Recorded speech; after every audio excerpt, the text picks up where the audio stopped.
Allahu Allahu Allahu Allah Allahu Allahu Allahu Allah.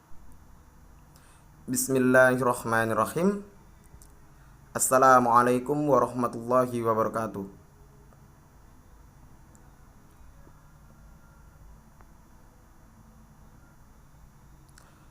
Sebelum kita mulai pembelajaran kali ini, mari kita sama-sama berdoa. Semoga pembelajaran hari ini dapat bermanfaat untuk kita semua dan kita selalu diberikan kemudahan oleh Allah Subhanahu wa taala. Hari ini kita akan mempelajari tema 2, subtema 2, diantaranya mengenai menuliskan informasi penting suatu teks menggunakan kalimat, melengkapi peta pikiran menggunakan kalimat efektif, membuat peta pikiran dari teks sejarah, dan menuliskan informasi penting dalam bentuk diagram. Materi kita saat ini banyak ya mengenai bahasa Indonesia. Maka dari itu kita harus menyimak pembelajaran hari ini dengan baik. Menuliskan informasi penting suatu teks menggunakan kalimat efektif. Nah, seperti apa? Coba kita perhatikan. Kalimat efektif adalah kalimat yang memiliki susunan sesuai kaidah bahasa Indonesia yang tercantum dalam PUEBI atau Pedoman Umum Ejaan Bahasa Indonesia. Kalimat efektif memiliki susunan yang berurutan, yaitu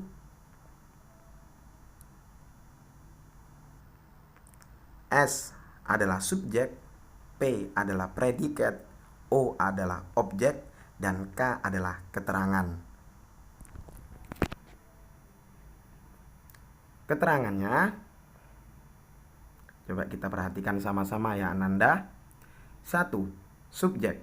Orang yang melakukan pekerjaan tertentu dalam kalimat tidak hanya orang subjek, dapat berupa kata benda, hewan, dan tumbuhan.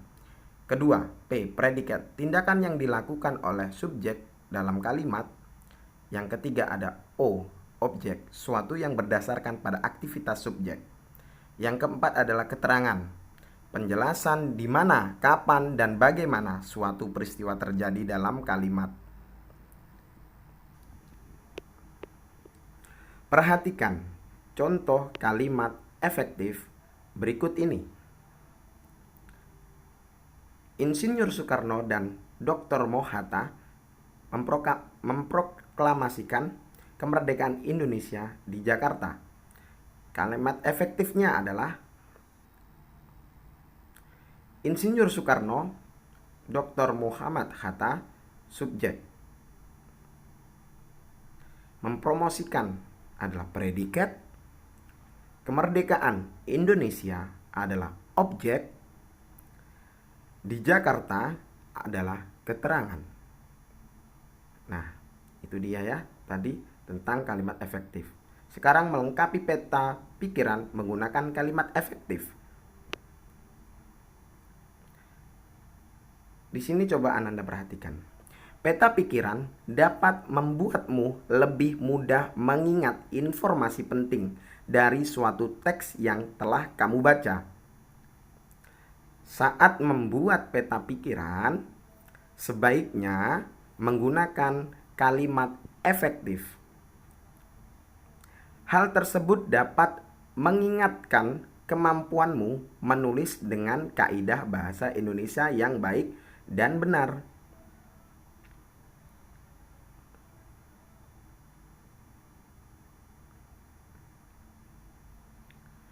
Ingat kembali ya Ananda, dengan peta pikiran. Bentuk peta pikiran itu dapat dibuat seperti berikut. Kita sudah pernah mengulik ya tentang peta pikiran. Yang pertama itu ada apa? Ya, ada judul teks. Terus ada yang namanya kalau membuat peta pikiran terdapat yang pertama tentu kita mencari informasi yang pertama, ya. Kita cari lagi.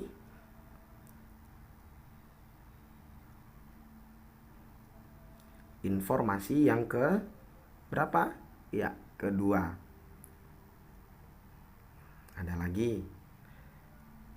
Kita cari lagi.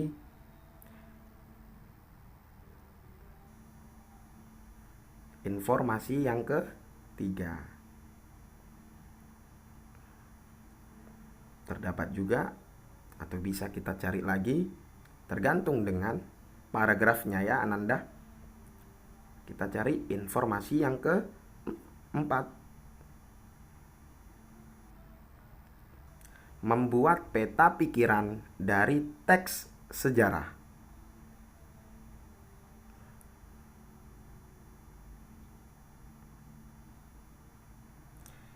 Ingat kembali, peta pikiran adalah cara menyajikan informasi penting dalam bentuk diagram dan sebagainya. Peta pikiran dapat membuat kita lebih memahami dan mengingatkan informasi penting dari suatu teks yang telah kita baca. Berikut langkah-langkah membuat peta pikiran dari teks sejarah.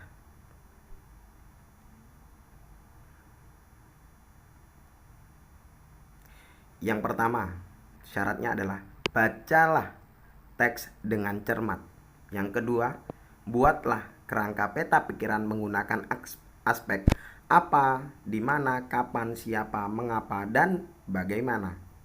Yang ketiga, tuliskan informasi dari setiap bagian teks berdasarkan kerangka peta pikiran yang kamu buat. Seperti tadi ya kerangkanya ya Ananda yang kita sudah tengok bersama-sama. Menuliskan informasi penting dalam bentuk diagram. Peta pikiran dapat dibuat dalam bentuk diagram. Sajikan informasi penting yang kamu temukan dari teks dalam bentuk diagram yang sesuai.